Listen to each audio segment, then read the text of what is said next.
of people control a disproportionately large percentage of the world's power. Whether they are political figures or business moguls, these individuals can restructure the lives of millions with a single decision. Of course, these figures inevitably make numerous enemies and require a veritable arsenal to keep them safe. Security arrangements at Prince Harry and Meghan's new home could cost up to $654 million, sources close to the couple report. They settled on Frogmore Cottage, an abode about 45 minutes outside of London. It is located in Windsor, Berkshire, and is near the famous Windsor Castle. According to royal expert Katie Nicholl, the place is basically like a fortress. Vanity Fair has also reported that security at Frogmore Cottage is Fort Knox style, with high-tech cameras and sensors around the perimeter. Those who have been in the area said that drones are banned from being flown near the home. Police flight safety notice. Drones prohibited in this area, a sign reads. Launching, landing, or operating drones or remote-controlled aircraft is prohibited in this area. This is in addition to a security force with more than 1,000 highly trained soldiers dedicated to the safety of the young couple. In February 1998, Bill Gates was already a household name, and his company Microsoft was proving to be the single most successful software company in the world. However, this same month, a team of pranksters attacked Bill Gates in Brussels, Belgium, and threw cream pies at his head. Though the prank was innocent enough, it shook Gates to his core. If the attack had been more insidious, he easily could have been dead. After this, he built a new office with bulletproof walls and windows. Suddenly, employees needed a security clearance just to meet with their executive. After the dot-com bubble burst, Gates received numerous death threats from former employees whom Microsoft was forced to lay off. It is unclear if the increase in security came from Gates or from the Microsoft board, but it is obvious that his brilliance has been instrumental in the success of the company, and they couldn't afford to lose him. Prominent Silicon Valley companies spend liberally to protect their intellectual property. Some also shell out considerable amounts to protect their executives. Apple's most recent proxy statement shows the company spent $310,000 on personal security for CEO Tim Cook.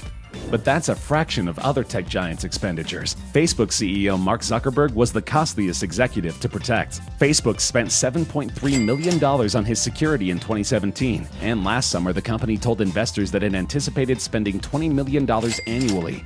This has ballooned since 2013, when Zuckerberg's security detail cost $2.6 million.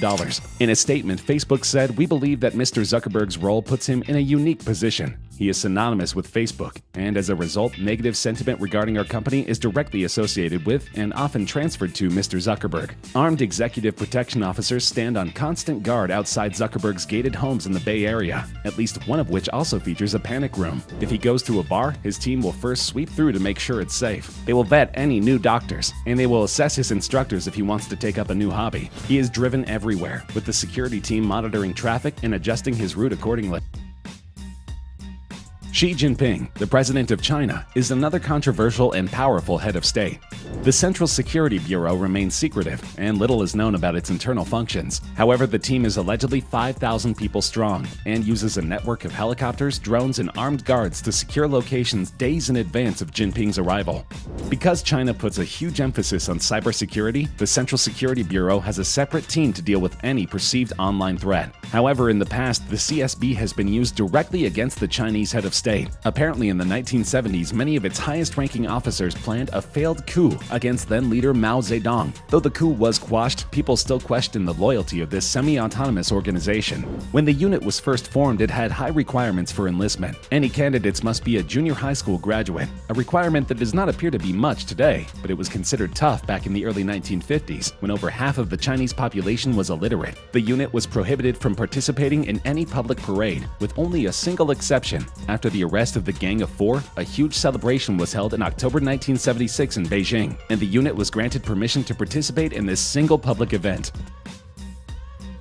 Mohammed bin Salman, the Crown Prince of Saudi Arabia, wields huge political and economic power in the world. Through the state-owned oil company Saudi Aramco, bin Salman and his family are some of the richest people on the planet. And since his alleged involvement in the assassination of journalist Jamal Khashoggi, the Crown Prince has made some international enemies. Since coming to power in 2017, he has consolidated the power of his military personnel, combining Saudi Arabia's military and security agencies. He has a 1,000-person strong security team that includes traditional soldiers and a cybersecurity team, and he announced that 800 new officer appointments are planned by the end of 2019. Bin Salman has already spent more than $20 billion on military equipment in the last 2 years. How he plans to use this technology is another question entirely. Part of being royal involves regular interactions with the public and remaining as accessible as possible. But security can be a big issue, especially in today's world. How do members of the royal family continue to do their jobs without putting themselves at risk? The answer is that they have an enormous team of security that try to remain entirely invisible at public events. One is called the Queen's Guard, and they are tasked with caring for Queen Elizabeth specifically. The 93-year-old monarch has a special role as a figurehead of her country, and her safety is paramount. In combination with the Scotland Yard, the Queen's Guard screens each building that she enters, and always has a carefully calculated escape plan in place to keep her out of harm's way. In addition to bodyguards and chauffeured cars, the royal family always travels with a motorcade or police escort, even to Prince George's school. This helps clear the road, as well as providing protection for members of the royal family. Because of the decorum surrounding the Catholic Church's ceremonies, most of the Pope's security team are dressed like they're about to attend a Renaissance fair. But the truth is they are a high-end military force made up of top ex-Swiss soldiers. Referred to as the Swiss Guard, the group was actually established in 1506 under Pope Julius II. The Pontifical Swiss Guard is among the oldest military units in continuous operation. Recruits to the Guard must be unmarried Swiss Catholic males between 19 and 30 years of age who have completed basic training with the Swiss Armed Forces. And apparently Pope Francis has been a headache for this elite force. Because he is the People's Pope, Francis insists on walking amongst his followers, even though that presents a great threat to his safety. The crowds throw things, says his head of security in an interview. They throw flags, dolls, and obviously babies toward him. It's difficult because we don't want our agents to overreact. He doesn't want to see an overreaction either, but you don't want to miss anything. The order remains very secretive, and it is unclear how many personnel are involved. But one thing is clear, this is not a military force you want to mess with. Kim Jong-un is the president of North Korea and easily one of the most contentious politicians on the globe. His repressive government is renowned as one of the most brutal totalitarian forces in history, and Kim Jong-un is not someone to take lightly. On December 12, 2013, Kim ordered the execution of his uncle for treachery. Kim is widely believed to have ordered the assassination of his half-brother, Kim Jong-nam, in Malaysia in February 2017. The same year, the North Korean government stated that the CIA of the United States and the South Korean National Intelligence Service hired a North Korean lumberjack who worked in Russia to assassinate Kim Jong-un with a biochemical weapon that was both radioactive and nano-poisonous, and whose effect would have been delayed by a few months. Since then, Kim has beefed up his already impressive security squad. His team is comprised of dozens of highly trained martial artists who jog alongside Kim's limo when he travels. One bizarre requirement being they can't be taller than pint-sized Kim, who is about 5 feet 5 inches. The mysterious bunch seems to appear from nowhere every time their leader's limo slows down. They also seem to be able to choreograph themselves so that they always have a 360-degree view around Kim. Whenever Kim travels, he flies with 2 decoy jets, so it's unclear which plane he's actually traveling in.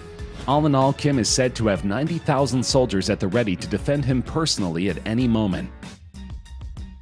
Long before Donald Trump was elected President of the United States, he had a substantial security team due to his celebrity status and massive fortune. However you feel about his politics, it is undeniable that Trump has made some enemies, and his safety has never been more jeopardized. Though he is following standard procedure established by previous heads of state, Trump now roams with a veritable army of security personnel, 1,000 people strong.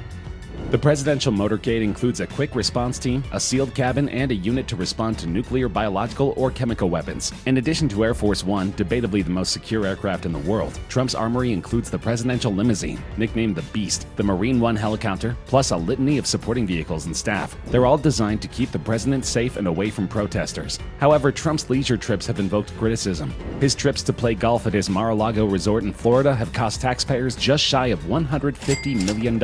While his security is government mandated, he has cost taxpayers more than 3 times the amount as the Obamas for an equivalent period. Trump also spent $16 million on a new state-of-the-art Cadillac CT6 sedan, with everything you'd need to stay alive in the midst of an attack, including bulletproof glass, a supply of the president's blood type, and an independent air supply to thwart a chemical attack. Vladimir Putin worked for many years in Russia's Federal Security Service before climbing the political ladder and becoming president. Putin, of all people, has an appreciation for the necessity of heightened protection. Because he is a man with many enemies, he has beefed up the Presidential Security Service during his time in office.